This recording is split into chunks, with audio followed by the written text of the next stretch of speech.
ಲಕ್ಷ್ಮಿ ಮನೆಗೆ ಬಂದಳು ಬಾಗಿಲು ತೆಗೆಯಿದೆ. ಯೋಗ್ಯರಾದ ಭಕ್ತರೆಲ್ಲ ವರವ ಬೇಡಿದೆ. ಭಾಗ್ಯದ ಲಕ್ಷ್ಮಿ ಮನೆಗೆ ಬಂದಳು ಬಾಗಿಲು ತೆಗೆಯಿದೆ. ಯೋಗ್ಯರಾದ ಭಕ್ತರೆಲ್ಲ ವರವ ಬೇಡಿದೆ. ಭಾಗ್ಯದ ಲಕ್ಷ್ಮಿ ಮನೆಗೆ ಬಂದಳು ಬಾಗಿಲು ತೆಗೆಯಿದೆ.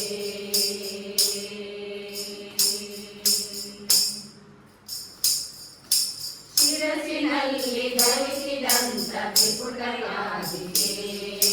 ಸಪ್ತ ಕಳಶ ಮುಗಿನ ಗೋಡಿ ಲಕ್ಷ್ಮೀ ದೇವಿಗೆ. ಶಿರಸಿನಲ್ಲಿ ಧರಿಸಿದಂತ ತ್ರಿಪುಟಯಾಗಿದೆ.